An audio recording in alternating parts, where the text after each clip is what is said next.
बच्चों, कितना जोश और उत्साह भरा है इस जय घोष में। भगवान श्री कृष्ण के जन्म पर बड़े हर्ष और आनंद से सभी भक्तगण, नगरवासी, बड़े बूढ़े आनंद विभोर होकर नाचने लगते हैं और बड़ा अनोखा उत्सव मनाते हैं जन्माष्टमी का। प्रभु श्री कृष्ण का चरित्र कुछ ऐसा ही है, सभी को आकर्षित करने वाला, चकित करने वाला। तो आइए बच्चों, आज जन्माष्टमी के दिन हम श्री कृष्ण की कुछ बाल लीलाओं की बात करते हैं। सच तो यह है कि भगवान श्री कृष्ण को जानना, उनकी सभी अद्भुत लीलाओं को कुछ मिनटों में समेटना असंभव ही है, किंतु आज हम ये जानने का प्रयास करेंगे कि श्री कृष्ण की बचपन की शरारतें, उनका नटखटपन, उनका पराक्रम, वीरता, सोच विचार, उनकी लीलाएं हमें क्या क्या सिखाती है। श्री कृष्ण भगवान अनेक गुणों की खान है, भक्त वत्सल है, विजयी योद्धा है, ग्वालों के बाल सखा है, गौओं के पालक है। वह सामान्य जनों को जीवन जीने की कला सिखाने वाले परमवीर श्रेष्ठ पुरुषोत्तम है। बच्चों, हम सबको पता है भगवान श्री कृष्ण का जन्म भाद्रपद मास के कृष्ण पक्ष में अष्टमी तिथि तथा रोहिणी नक्षत्र के दिन रात 12 बजे मथुरा में राजा कंस के कारागृह में हुआ था। लेकिन पालन पोषण गोकुल में नंद बाबा और यशोदा के घर हुआ। भगवान श्री कृष्ण कितने ही नामों से जाने जाते हैं, जैसे दामोदर, बंसीधर, मुरलीधर, गोपाल, गिरिधर, मनमोहन, मधुसूदन, सखा, गोविंद, योगेश्वर आदि। उनके हर नाम में छिपी है एक लीला, एक कहानी। दोस्तों, श्री कृष्ण भगवान का एक नाम है माखन चोर। वे घर घर जाकर छुपकर माखन चुराते और अपने ग्वाल मित्रों के साथ बांट बांट कर खाते थे। पता है, माखन की हंडियां छत से लटकाकर रखी जाती थी। चतुर कान्हा और उनके मित्र एक दूजे पे चढ़कर माखन तक पहुंच जाते थे और भर भर कर मुट्ठी में सबको माखन बांटते थे, आनंद लेते भी और देते भी। लेकिन यह सोचने की बात है कि क्या कान्हा केवल माखन चुराने ही जाते? नहीं, माखन चुराने की उनकी यह लीला हमें बहुत कुछ सिखाती है। माखन यानी नवनीत, जो अच्छा है, सबको प्रिय है, जो सार है। हर घर में कुछ ना कुछ अच्छा होता ही है, उसे अपने जीवन में उतारना है। मिलजुल कर एक दूसरे का सहयोग लेकर जीत हासिल की जा सकती है, इसका भी यह उत्तम उदाहरण है। इस साहस के पीछे एक दूसरे पर पूरा पूरा भरोसा, सबका लक्ष्य एक, गोल एक, कि हमें मटकी फोड़नी ही है, चाहे जितनी ऊंचाई पर हो। यूनिटी का, एकता का सुंदर उदाहरण है यह। आज भी दही हंडी फोड़ने की प्रथा, परंपरा निभाई जा रही है, उतने ही आनंद के साथ, जोर शोर के साथ। भगवान श्री कृष्ण की हर लीला अपने आप में एक संदेशा लेकर आती है। ऐसी ही लीला है कालिया मर्दन की। कालिया एक बड़ा ही खूंखार, विशेला, अभिमानी नाग था। उसने यमुना नदी के वृंदावन तीर का पानी विशेला कर दिया था। उससे ब्रजवासी बड़े भयभीत थे। श्री कृष्ण ने अपनी वीरता और पराक्रम से कालिया को परास्त करते हुए उसके घमंड को, अभिमान को चूर चूर कर दिया। सारे वृंदावन वासियों में कृष्ण का जय जयकार हुआ।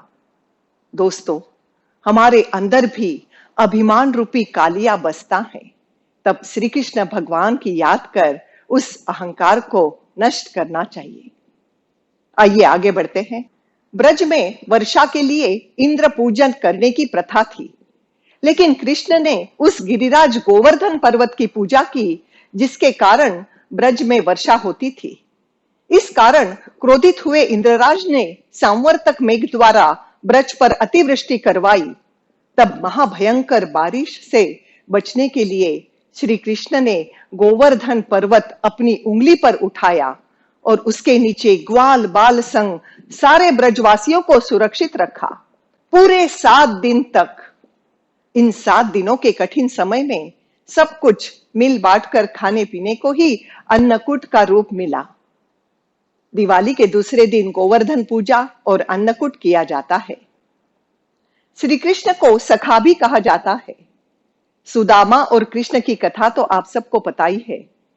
कृष्ण और सुदामा गुरुदेव सांदीपनी मुनि के आश्रम में साथ ही पढ़ रहे थे। वहीं पर वे परम मित्र बने। श्री कृष्ण आगे चलकर द्वारकाधीश बने, लेकिन सुदामा गरीब निर्धन ब्राह्मण ही रहे। सुदामा की आर्थिक स्थिति चिंताजनक थी। वे बच्चों को पेट भर भोजन भी नहीं दे पाते।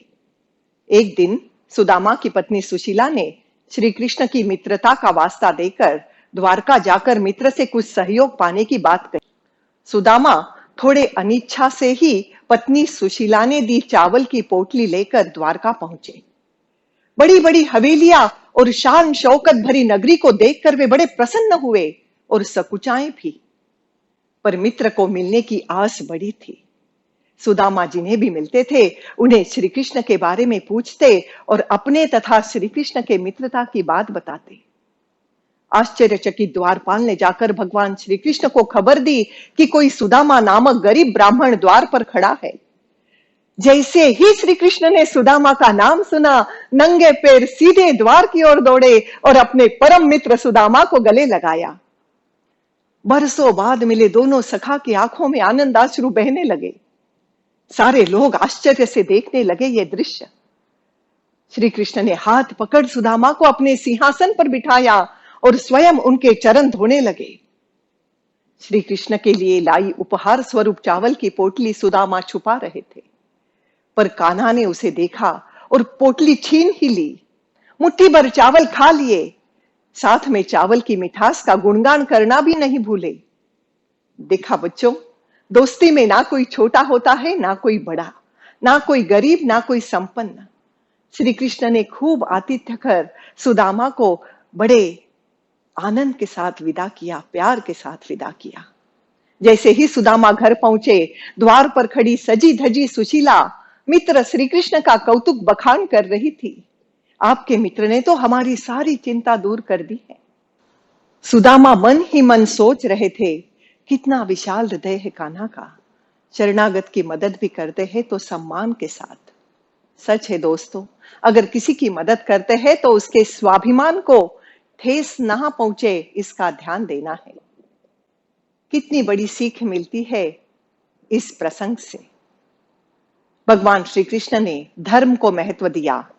श्री कृष्ण भगवान ने स्वयं कहा है, परित्राणाय साधूनाम विनाशाय च दुष्कृताम धर्म संस्थापनार्थाय संभवामि युगे युगे।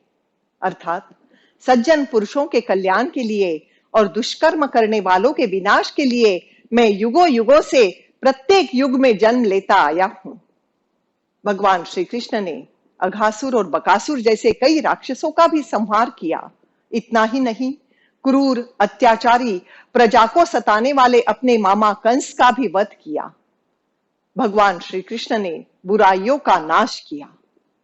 अंत में बताना चाहूंगी, श्री कृष्ण भगवान ने केवल भारत ही नहीं अपितु सारे विश्व को एक महानतम उपहार दिया है भगवत गीता के रूप में। कौरव पांडव युद्ध में कुरुक्षेत्र के रण में जब अर्जुन ने देखा कि सामने प्रतिस्पर्धी के रूप में अपने ही गुरुदेव, भाई, सगे सोयरे संबंधी खड़े हैं, तो अर्जुन ने अपने हाथ में लिया गांडीव धनुष्य नीचे रख दिया और कृष्ण को कहने लगे, यह युद्ध मुझसे नहीं होगा। तब श्री कृष्ण ने अर्जुन को बड़े ही सुंदर रीति से जो बातें समझाई, वही भगवत गीता के रूप में लिखी गई। भगवत गीता आज विश्व का सबसे श्रेष्ठ ग्रंथ माना जाता है। बच्चों, समस्याओं का समाधान पाने, जीवन में सुख, शांति, आनंद, यश पाने के लिए गीता को जरूर पढ़ना, समझना। तो आइए श्री कृष्ण जन्माष्टमी का उत्सव हम श्रद्धा और भक्ति के साथ मनाएंगे। बहुत बहुत धन्यवाद। जय श्री कृष्ण प्यारे बच्चों।